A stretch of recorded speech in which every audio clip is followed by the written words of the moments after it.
Bonjour à toutes et bonjour à tous. Aujourd'hui, nous allons faire le point sur les gestions pilotées d'Alta Profit avec Lazare Frères Gestion. À mi-année, on vous avait laissé avec des marchés en hausse, mais de nombreux événements politiques sont venus agiter les marchés depuis. La hausse s'est quand même poursuivie, mais de façon un peu plus disparate. En effet, les États-Unis ont continué à battre des records quand l'Europe a été un peu plus en difficulté et la France en plus grande difficulté encore. Nous détaillerons donc le comportement des gestions pilotées de Lazare et ses profils dans ce contexte de volatilité, ainsi que l'influence de ces événements sur les marchés et les performances de la gestion pilotée.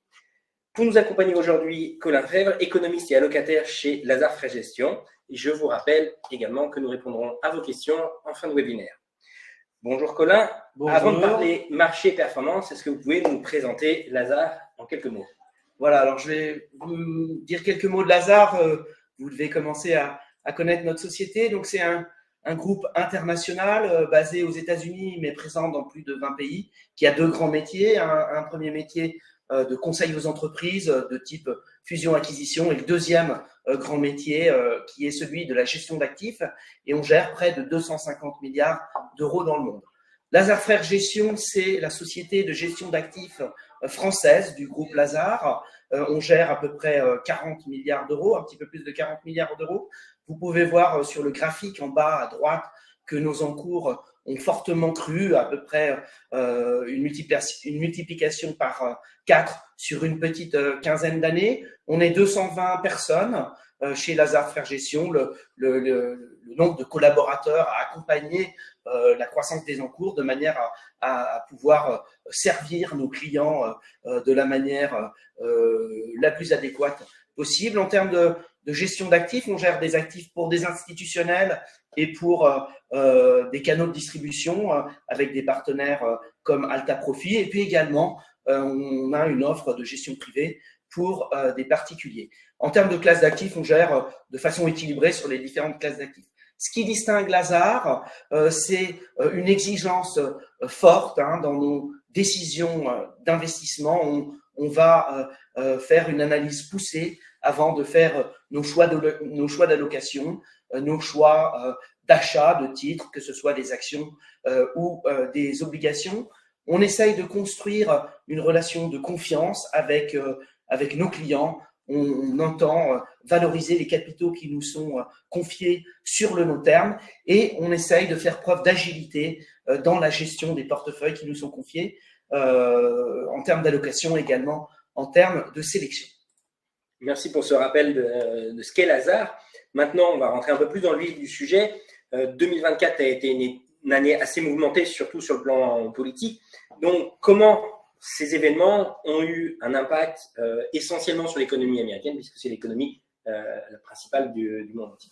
Voilà, on va commencer par jeter un œil sur l'économie américaine qui donne toujours le là à la croissance mondiale, avec ce qui a beaucoup préoccupé les investisseurs au cours des dernières années, l'inflation. On voit que l'inflation a ralenti après une réaccélération au début d'année qui nous avait amené à nous poser des questions.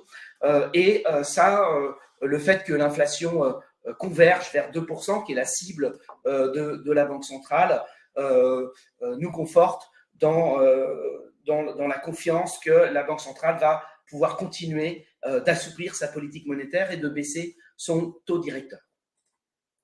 Alors, on a une croissance de l'économie américaine qui a fait preuve de résistance cette année. Vous voyez qu'on a une croissance qui s'est établie grosso modo sur un rythme proche de 3%. Et donc, c'est la courbe noire. Et on voit sur la courbe bleue, en fait, que cette croissance américaine est solide puisqu'elle s'appuie sur une demande domestique forte. Donc, la demande domestique, c'est la demande des entreprises américaines et des ménages américains. C'est essentiellement la consommation des ménages américains qui a permis à cette croissance de se montrer dynamique au cours de l'année 2024. Donc, on s'est posé des questions sur est-ce que l'économie américaine allait basculer en récession ou est-ce que l'atterrissage en douceur de l'économie américaine, malgré cette forte hausse des taux directeurs, allait pouvoir être possible. Et ces éléments plaident plutôt dans le sens du scénario de l'atterrissage en douceur. Alors, il y a quelque chose qui est fondamental en fait pour l'économie américaine, c'est la dynamique du marché de l'emploi. Vous voyez sur cette graphique les créations d'emplois dans le secteur privé. C'est une statistique qui est mensuelle et vous voyez que on a eu un à-coup très fort au moment de la crise du Covid avec ces créations d'emplois qui sont devenues très fortement négatives. Les gens sont restés chez eux, ne pouvaient pas aller travailler. Ça a été compté comme des destructions d'emplois. Et puis en sortie de Covid, vous voyez ces créations d'emplois qui s'envolent, hein, les gens retournent travailler, et puis l'économie américaine a connu un boost, hein, un mouvement de rattrapage en sortie de Covid. Et puis on avait ces derniers mois une dégradation de ces créations d'emplois, et c'est ça qui nous avait pensé que l'économie pouvait être en train de basculer en récession. Il semblerait que les choses se soient stabilisées ces derniers mois, avec quand même des interrogations, puisque selon ce que l'on regarde, on peut avoir des signaux contradictoires. Et par exemple, vous voyez que ces créations d'emplois se sont stabilisées, mais par contre, à l'occasion de la dernière publication du rapport sur l'emploi qui a eu lieu vendredi, on a eu une petite remontée du taux de chômage qui retrouve le point haut qu'il avait atteint au mois de juillet, vers 4,25%. Alors ça, c'est un exemple de cette amélioration récente du marché de l'emploi. Ce sont des composantes qui concernent l'emploi dans des enquêtes qui sont réalisées auprès des ménages, c'est la courbe bleu turquoise, ou auprès des entreprises, c'est la courbe noire. Et vous voyez qu'on avait une dégradation depuis longtemps, et que cette dégradation s'est interrompue. Et donc, c'est ça qui nous laisse penser que le scénario de soft landing est plus probable qu'il ne l'était au début de l'année. Alors, aux États-Unis,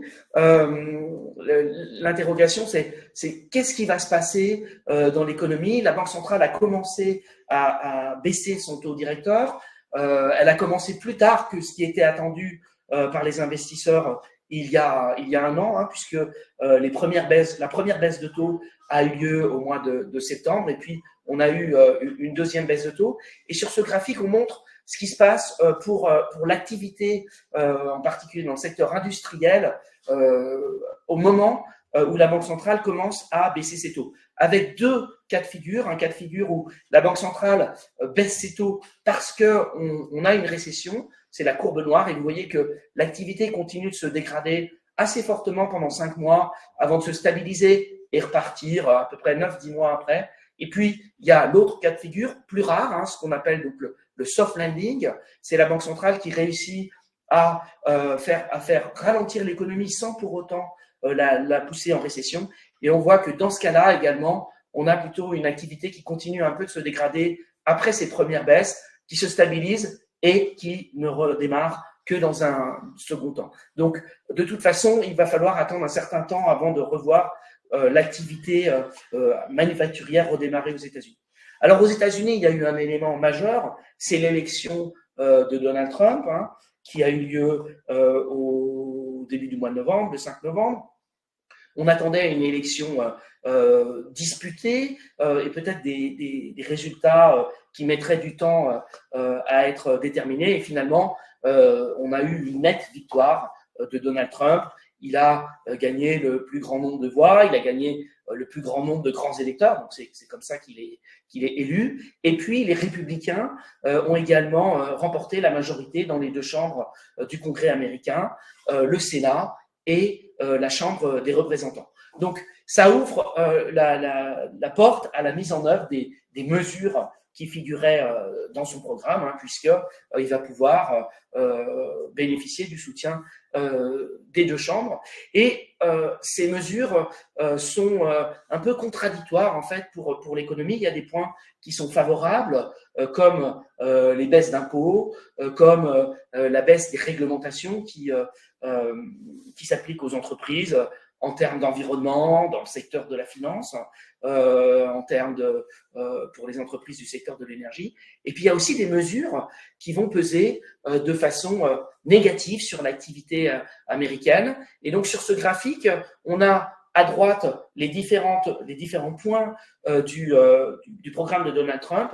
Et puis, il faut regarder ça comme un cumul, donc en impliquant les différentes mesures. Donc, par exemple, on voit que les droits de douane, c'est une mesure qui pèse négativement sur la croissance. C'est une estimation qui a été réalisée par le FMI et vous voyez que les droits de douane, ça enlève à peu près 0,4 points de croissance la première année et 0,5 points de croissance la deuxième année. Si on rajoute à ces droits de douane l'incertitude dans le secteur du commerce, quand on ne sait pas ce qui va se passer, comment vont évoluer les droits de douane, leur niveau, à quel pays ils vont s'appliquer, à quels produits ils vont s'appliquer. Ça rajoute de l'incertitude qui pèse aussi sur la croissance. Après, on a le renouvellement du TCJA, c'est Tax Cut and Job Act. C'est ce qui avait été mis en place par Donald Trump au cours de son premier mandat. Ça arrive à terme au mois de septembre 2025. Si Kamala Harris avait été élue, vraisemblablement, ça n'aurait pas été reconduit. Par contre, Donald Trump, lui, a annoncé de nouvelles baisses d'impôts. Donc ça, vous voyez que ça permet à la courbe de remonter. Ça a plutôt un effet positif. Et puis ensuite, on a des mesures négatives, une moindre immigration. C'est négatif pour l'économie puisque ça retire des travailleurs à la population active américaine et la croissance américaine au cours des dernières années s'est nourrie largement de l'arrivée sur le marché du travail de ces travailleurs immigrés. Et puis enfin, un dernier effet négatif, c'est que le programme de Donald Trump est un programme qui est inflationniste et donc ça fait un durcissement des conditions financières, ça renchérit le coût du crédit, ça renchérit le prix des biens et des services et donc ça pèse aussi sur l'activité. Donc voilà, l'arrivée de Donald Trump, il y a des aspects positifs, c'est plutôt ce qu'on a vu dans la réaction des bourses et puis il y a également des aspects négatifs et en tout cas ça crée de l'incertitude.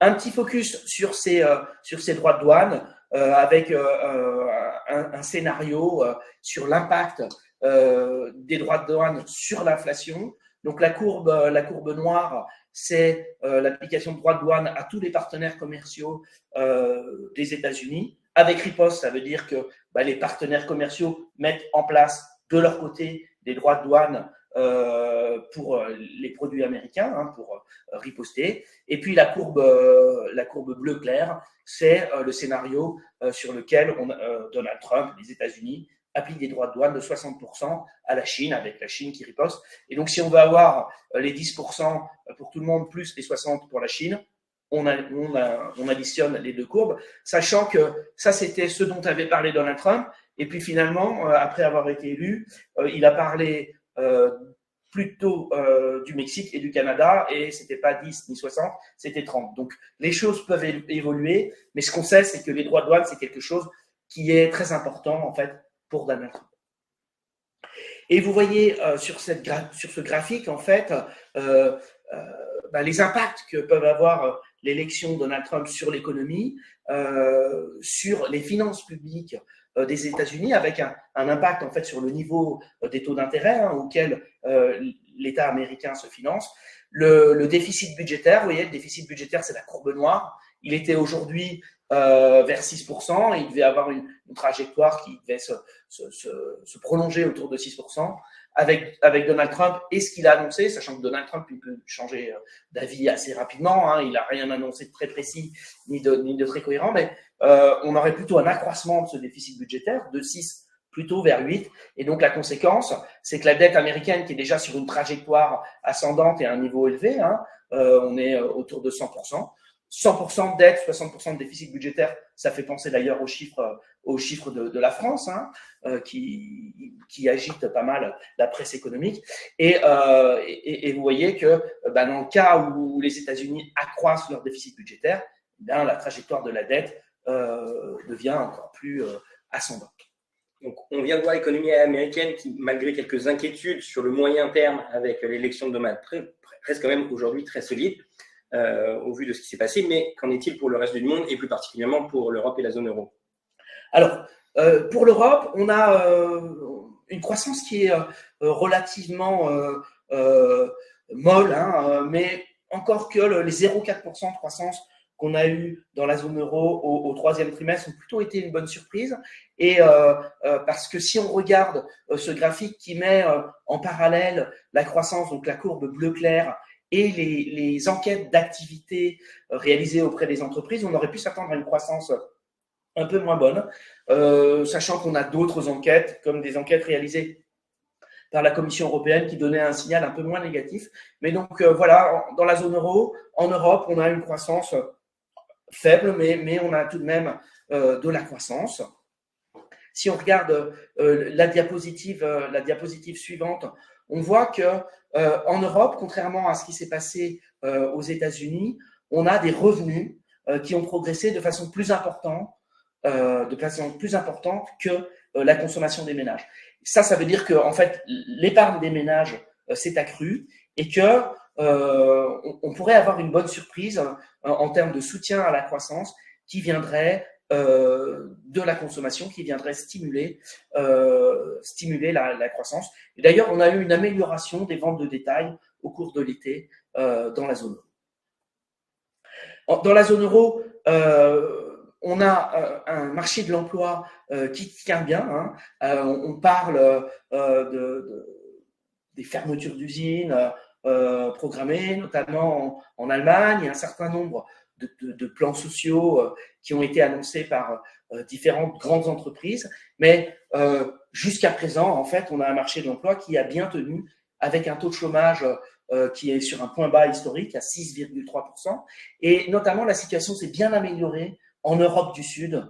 On avait un taux de chômage qui était plus élevé en Europe du Sud qu'en Europe du Nord. Et on a eu vraiment une baisse assez rapide de ce taux de chômage dans des pays comme l'Espagne, l'Italie. Le taux de chômage de l'Italie est revenu au taux de chômage moyen de la zone euro. Ça faisait très longtemps que ça n'était pas arrivé. En Grèce aussi, le taux de chômage a baissé. Donc voilà, pour l'instant, le marché de l'emploi était plutôt bien orienté dans la zone euro. Et donc, c'est sûrement quelque chose qui explique la bonne tenue de la consommation. Dans la zone euro, on a des salaires, j'en ai parlé, qui ont progressé davantage que la consommation. Et vous voyez sur ce graphique le rythme de progression des salaires qui a été très important en sortie de Covid, quand les entreprises avaient du mal à recruter. Elles ont dû augmenter leurs salariés, faire des offres d'emploi à des salaires plus élevés.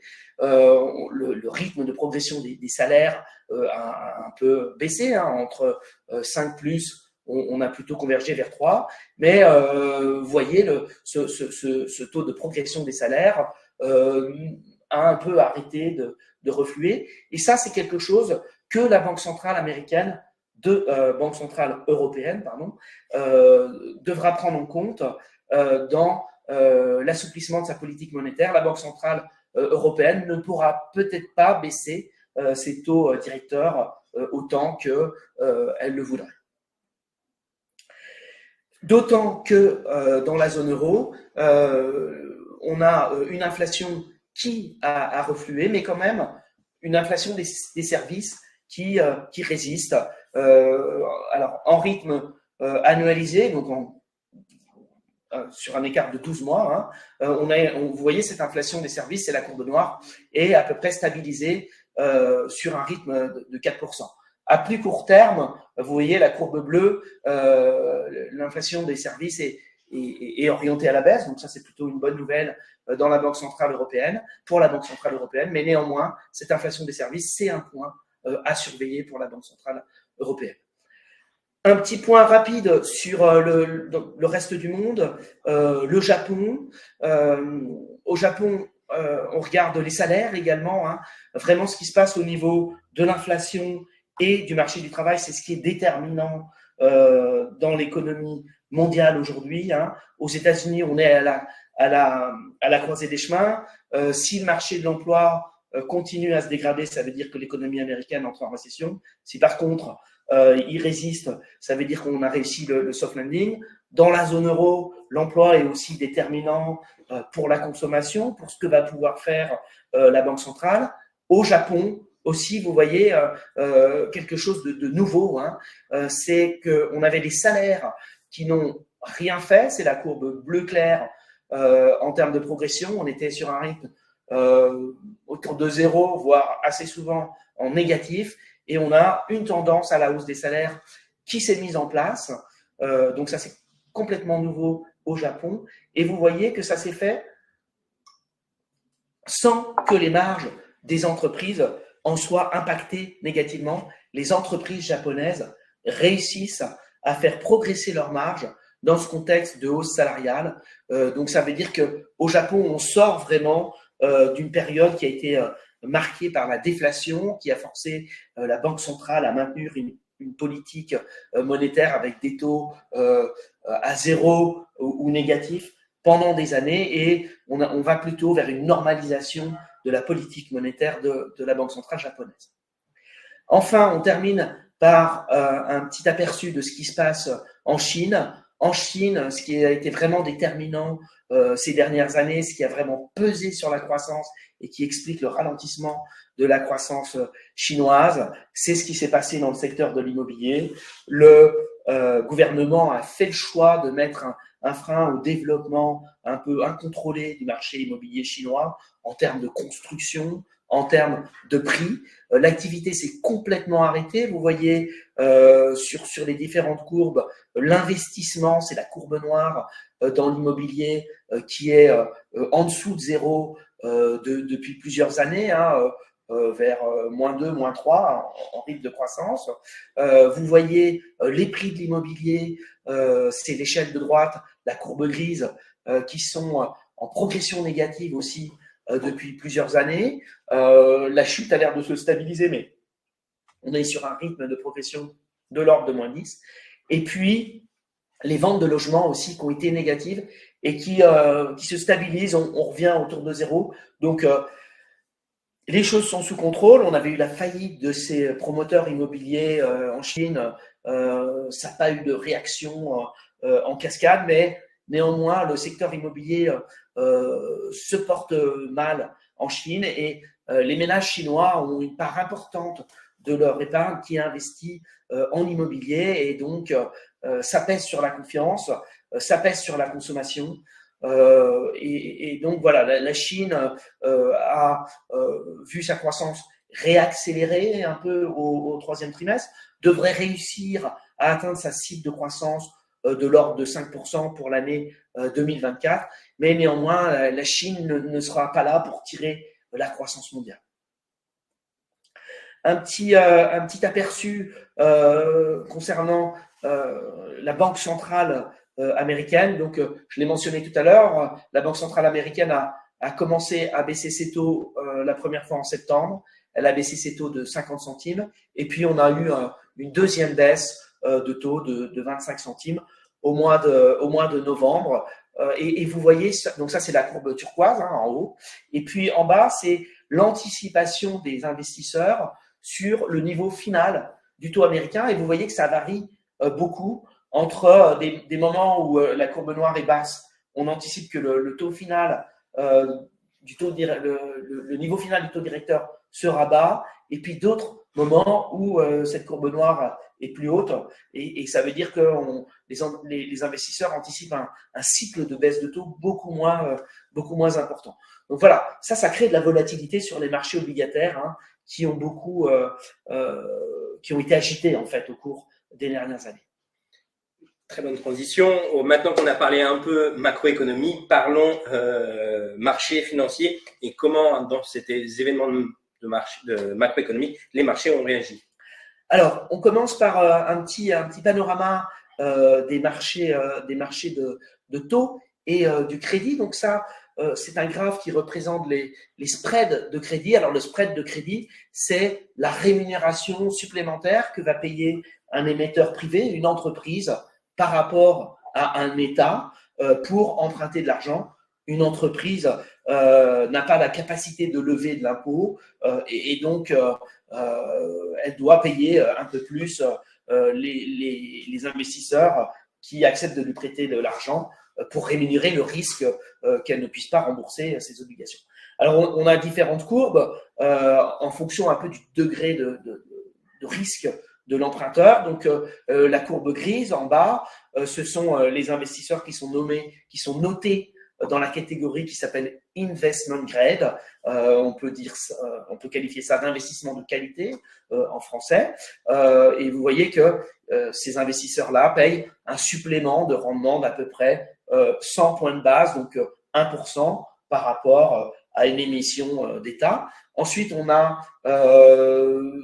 des dettes un peu plus risquées, des dettes financières subordonnées. Donc, ce sont des dettes émises par des banques ou des assureurs. Elles sont subordonnées parce que leur remboursement intervient après des dettes de catégorie senior. Et puis aussi la courbe turquoise, des dettes à haut rendement, donc des entreprises qui sont moins bien notées que la catégorie investment grade et qui donc vont devoir rémunérer mieux les investisseurs qui leur prêtent de l'argent. Et ce qu'on voit, c'est que ces spreads de crédit sont aujourd'hui sur un niveau historiquement bas. Hein. Donc, on n'a pas vraiment de gain à attendre d'un resserrement supplémentaire de ces spreads. Hein. Quand les spreads baissent, la valeur des obligations monte. Donc, pas de gain à attendre d'une valorisation en capital des obligations privées. Par contre, on a un niveau de rémunération qui est intéressant.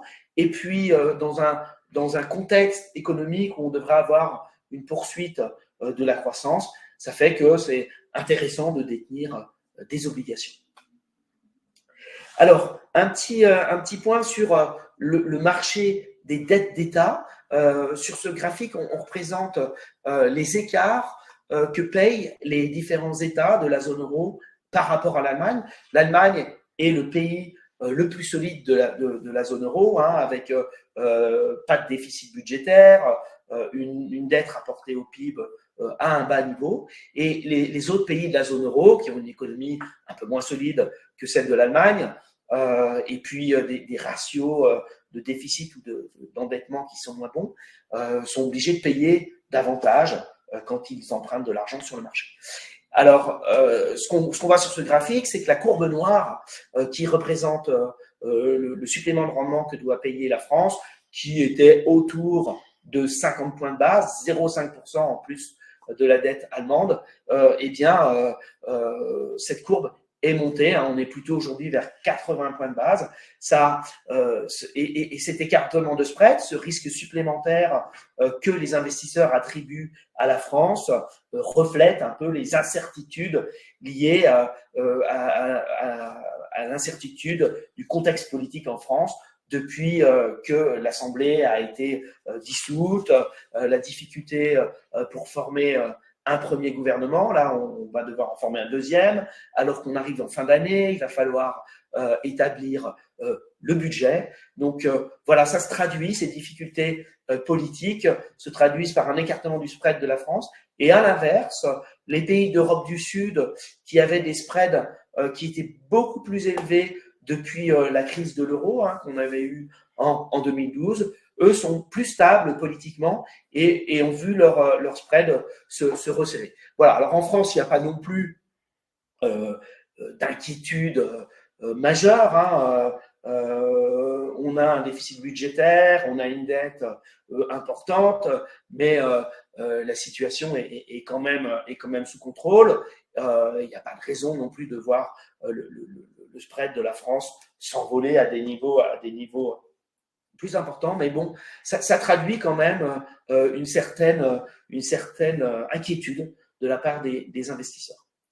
Sur les actions, ce qu'on voit sur ce graphique, en fait, c'est que les marchés européens, donc l'Eurostoxx, la courbe bleue, le marché japonais, le Topix, c'est l'indice japonais, ou le MSCI émergent, la courbe grise, sont sur des niveaux de valorisation historiquement moyens, hein, mais qu'il y a un marché qui est cher, particulièrement cher, c'est le S&P, puisque quand on investit dans les indices, dans les entreprises qui composent le S&P 500, l'indice de référence de la bourse américaine, on va payer ça 22 fois les résultats annuels.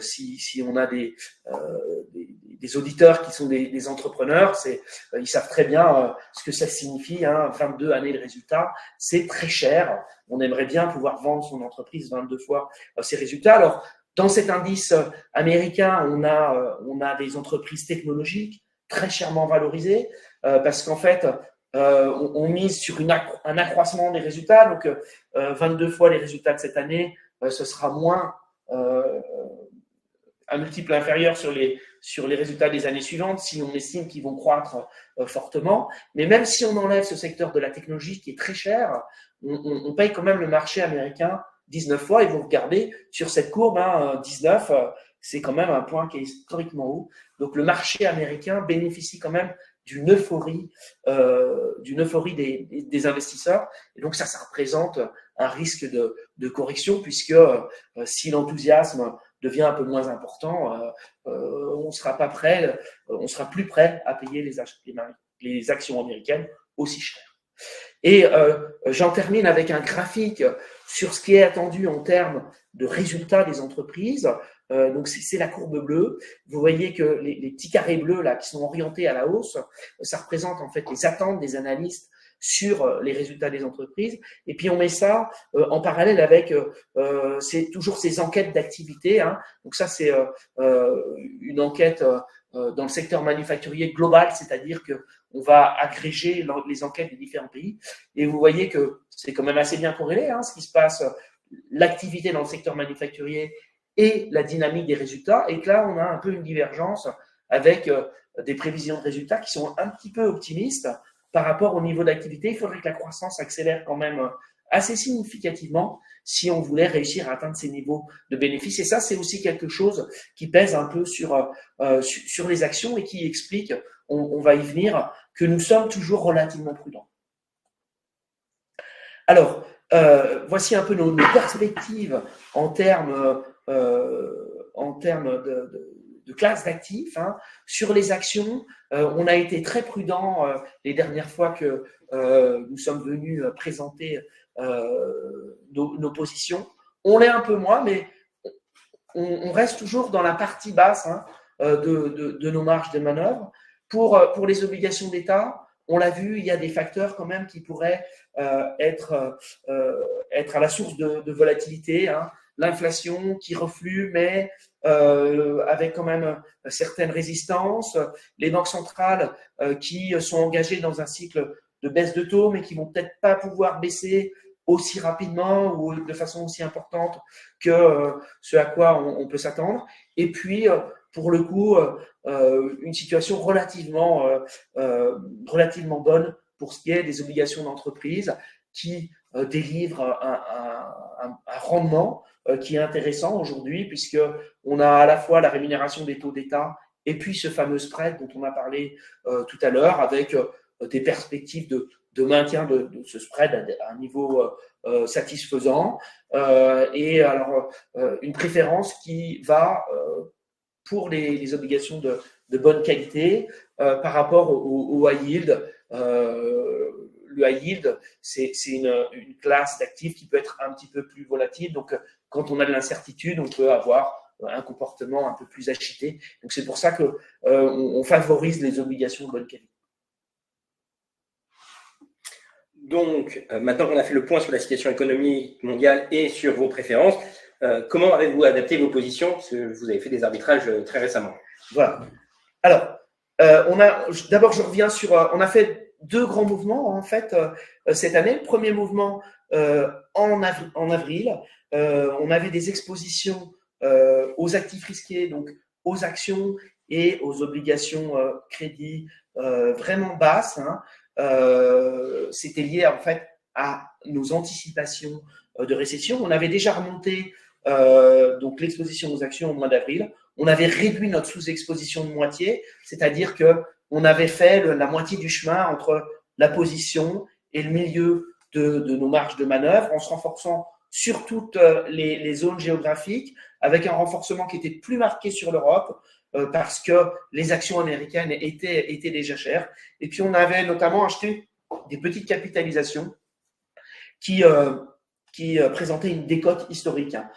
Historiquement, on va plutôt payer plus cher les petites capitalisations que les grandes capitalisations. Et là, on était plutôt dans une situation inverse, et donc on avait acheté ces petites capitalisations. En contrepartie, on avait allégé du monétaire, et puis on avait également allégé le fonds flexible Lazard Patrimoine et Séries, qui avait un profil assez similaire à un placement obligataire à ce moment-là. Et puis, on a fait un deuxième mouvement très récemment, la semaine dernière, en fait, les mouvements ont été passés par les assureurs la semaine dernière, où on a encore réduit notre sous-exposition aux actions. Donc, on a encore un petit peu acheté des actions. On a renforcé essentiellement les actions des pays développés, hein, les États-Unis et l'Europe. Et puis, dans notre poche action, on a plutôt un peu réduit l'exposition aux pays émergents. Les pays émergents ont connu un rebond il y a un peu plus d'un mois. C'est lié à des mesures qui avaient été annoncées par la Chine. La Chine essaye de rebooster un peu sa croissance et donc a annoncé différentes mesures de soutien à son économie, à l'investissement, aux collectivités locales, aux États locaux, aux banques.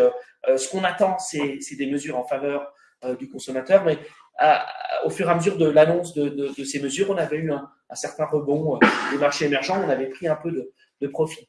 Et globalement, depuis le début d'année, la part des États-Unis s'est repondérée dans les poches actions des différents profils. Et en contrepartie de cette augmentation des actions, on a allégé le monétaire. Donc ça, c'est comme classiquement, on vous présente l'exposition en termes de classe d'actifs des trois profils carte blanche, sachant que l'ensemble des profils réalisent des arbitrages dans le même sens et en même temps que ces profils carte blanche qui servent un peu d'illustration à mon propos, mais ce que j'expose est valable pour l'ensemble des profils les plus prudents aux profils les plus dynamiques. Vous voyez donc aujourd'hui, la part des actions est remontée un peu au-dessus de 30%, vers 35%. On était plutôt vers 10 au début de l'année et c'est à l'occasion de ces deux renforcements qu'on a remonté l'exposition aux actions. On a dans cette part action une grosse moitié qui est investie sur l'Europe, hein. UE, ça veut dire Union européenne, des grandes capitalisations, des petites capitalisations, et puis une diversification pour une petite moitié sur l'international, les États-Unis, le Japon, et puis la part des émergents qu'on a récemment un peu réduite, voilà, pour une poche diversifiée. Ensuite, on a un investissement dans ce fonds flexible Lazare Patrimoine qui est géré dans l'équipe de gestion diversifiée à laquelle j'appartiens. Et donc, l'avoir dans le portefeuille permet de bénéficier de la flexibilité de l'allocation de ce fonds. Et puis ensuite, encore dans ces profils carte blanche, une grosse moitié d'obligations, hein, avec notre préférence qui va aux obligations les plus solides, que ce soit ce qu'on appelle des obligations aggregate. Ce sont des fonds qui investissent à la fois dans des obligations d'État et dans des obligations d'entreprise bien notées, ou alors du crédit des entreprises IG, ça veut dire investment grade, donc bien noté, puis une diversification sur des obligations avec un rendement un peu plus élevé, hein, que ce soit du crédit financier, cette fameuse dette subordonnée dont on m'a parlé tout à l'heure, ou du high yield, des obligations, des fonds qui ont une gestion un peu flexible. Et puis toujours du monétaire pour 10%, un petit 10%.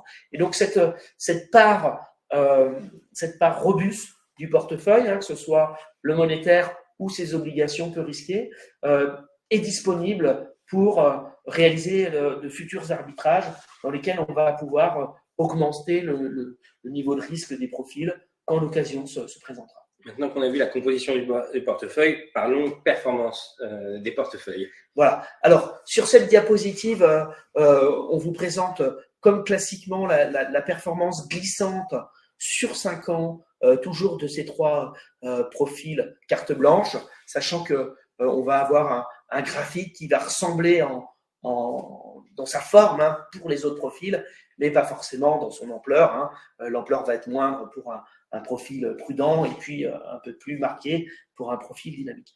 Ce qu'on voit, c'est qu'on a traversé des années difficiles avec notamment cette année 2020 qui a été marquée par la crise du Covid, avec des marchés qui ont connu beaucoup d'agitation, forte baisse des actions. Et vous voyez que les profils, dans un premier temps, ont baissé significativement, et puis la baisse a été vite récupérée. 2021, c'est une bonne année de performance. On enchaîne avec 2022, qui pour le coup est une année très difficile sur les marchés financiers, puisque on a, quels que soient les actifs, des baisses de l'ordre de 15%, voire supérieures. Pour par exemple le Nasdaq aux États-Unis, on baisse de l'ordre de 35%, mais sinon 15% à peu près sur les actions européennes, sur les actions américaines, sur les obligations d'État, sur le crédit. Donc une année 2022 difficile, et puis ensuite des profils qui se remettent progressivement, avec effectivement de notre part une assez grande prudence dans l'allocation, qui explique une performance qui a été significative. On progresse en gros de 4% en 2023, puis là on en est un peu plus de 4% sur 2024, mais qui aurait pu être plus important si on avait été plus exposé. Mais on a préféré, eu égard aux incertitudes sur la poursuite de la croissance, sur la réaction de l'économie au mouvement de durcissement des conditions monétaires par les banques centrales, on a préféré garder une certaine prudence. Alors, sur cette diapositive, on a des chiffres sur un horizon un petit peu plus long. Donc, vous voyez la performance year to date, ça veut dire depuis le début d'année, qui s'élève à peu près à 4% sur un an. Comme on est presque à la fin d'année, c'est proche, on est plus vers 5%. 3 ans, on est légèrement négatif parce que dans ces 3 ans, il y a cette fameuse année 2022 difficile. Sur 5 ans, on est au-dessus de 10%. Et puis, sur 10 ans, on approche 50%. On n'a pas encore tout à fait 10 ans d'historique pour les profils, pour le profil carte blanche de Suravenir. On les aura la prochaine fois qu'on viendra, les 10 ans, puisqu'il me semble qu'on a démarré la gestion en décembre 2014. Voilà, sur 10 ans, on a une performance proche de 50% sur ces profils carte blanche. Alors, on va conclure sur le positionnement des portefeuilles. Donc, on a remonté l'exposition aux actions cette année à 2 reprises. Comme je l'ai dit tout à l'heure, on conserve des marges de manœuvre pour encore renforcer notre exposition aux actions. On est toujours dans la partie basse, c'est-à-dire que pour un profil carte blanche, on est en dessous de 50.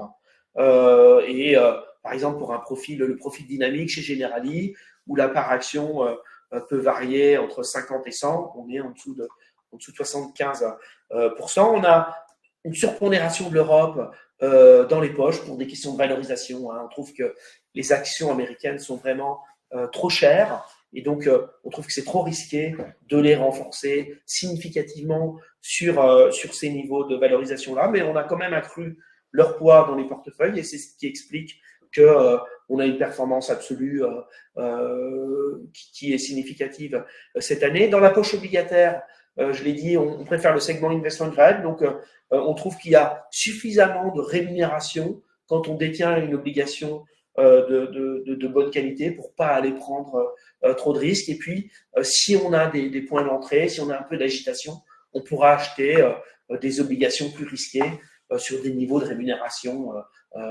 plus importants. En termes d'attente, on trouve que ce qui va se passer sur le marché de l'emploi américain est vraiment déterminant. Est-ce que l'économie va continuer de croître, ou est-ce qu'à un moment elle va ralentir? Ça, c'est vraiment ce qu'on surveille au jour le jour, en fait, au gré de la publication des différentes statistiques, des différentes enquêtes. Et puis, on a aussi envie de rappeler que l'élection de Donald Trump est quand même porteuse de nombreuses incertitudes en termes économiques et aussi en termes géopolitiques. Donc voilà, ça va nécessiter de suivre ça de près, et puis d'être réactif, d'être flexible dans la gestion des portefeuilles diversifiés, dans la gestion des profils de gestion pilotée. Merci pour cette présentation. Je rappelle aux auditeurs, pour avoir un point de comparaison par rapport à tout ça, que les marchés, et particulièrement le CAC 40, aient fait une performance négative sur la même période qu'en year-to-date, en tout cas. Maintenant, passons à vos questions. Pour commencer, une première question. Vous n'avez pas parlé de l'Inde dans votre présentation, alors qu'elle a un taux de croissance 2 fois supérieur à celle de la Chine. Pourquoi? Alors, l'Inde a un taux de croissance important, mais le poids de l'économie indienne est bien plus petit que le poids de l'économie chinoise. Et donc, l'effet d'entraînement de la croissance indienne sur la croissance mondiale est quasi négligeable, alors que la croissance chinoise contribue fortement à la croissance mondiale. Mais les portefeuilles sont exposés à l'Inde, puisque quand on s'expose au marché émergent, on le fait par le biais de fonds globaux, c'est-à-dire qui investissent sur les différentes zones émergentes et qui sont également investis, exposés à l'Inde. Et la répartition de l'exposition géographique de ces fonds émergents évolue au gré des anticipations des gérants de ces fonds. Et donc, sans que nous intervenions au niveau de l'allocation du profil, le gérant du fonds obligataire, lui, va faire évoluer son exposition aux différentes zones, aux différents pays. Merci beaucoup. Alors, l'action Lazare France Relance baisse un peu depuis 2 mois. Quelles sont les prévisions pour 2025? Dois-je procéder à un arbitrage? Alors, c'est un fonds qui n'est pas géré par mon équipe, mais c'est un fonds qui est exposé aux petites capitalisations, et c'est un segment, comme on le mentionnait, qui souffre d'une décote. Aujourd'hui, les petites capitalisations sont moins en faveur que les grandes capitalisations. Les investisseurs se sont enthousiasmés pour des thèmes bien identifiés, le secteur des semi-conducteurs, l'intelligence artificielle. On a eu les entreprises du luxe aussi qui ont connu une période très favorable. C'est un peu plus difficile maintenant, et c'est lié justement à la faiblesse de la consommation en Chine. On a eu des entreprises comme Novo Nordisk, ou l'entreprise américaine Eli Lilly, qui produisent ces fameux GLP-1 qui permettent de lutter contre l'obésité. Donc, c'est des thèmes dans lesquels on retrouve des très grosses entreprises, et les petites entreprises ont été un peu délaissées au cours des dernières années, et ce fonds a souffert de la défiance des investisseurs pour cette catégorie d'entreprises.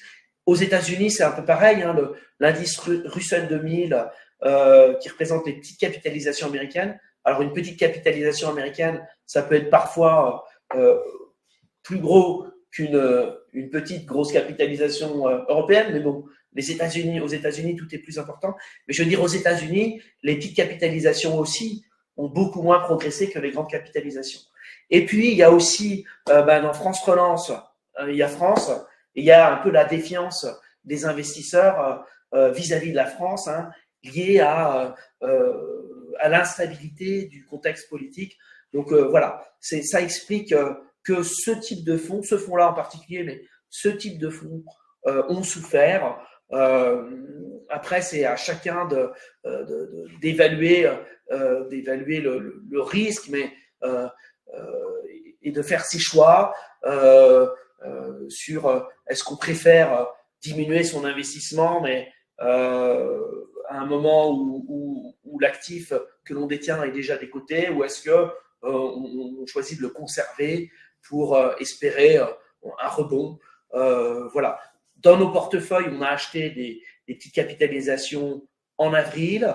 Ça a d'abord progressé fortement jusqu'en juin, et puis depuis, ça a été également décevant dans les profils de gestion pilotée. On ne détient pas ce fonds-là, mais on détient par exemple Lazare Small Caps Euro, qui est géré par la même équipe de gérants, et on a fait le choix de conserver cette exposition aux petites capitalisations de la zone euro. On pense que ça sera un moteur de performance dans les temps à venir.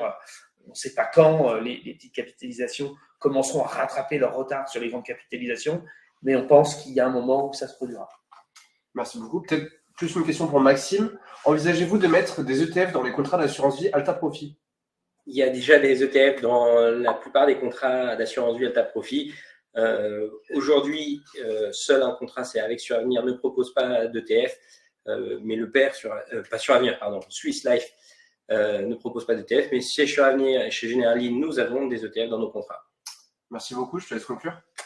Merci pour toutes ces questions. Merci à Colin de nous avoir accompagnés. Nous venons donc de passer en revue les performances et les prévisions et ce qui vient de se passer en 2024 sur les marchés financiers. Si vous avez la moindre question, je vous invite à contacter votre conseiller ou à nous écrire. Je vous rappelle que le webinaire sera disponible dès demain sur notre chaîne YouTube.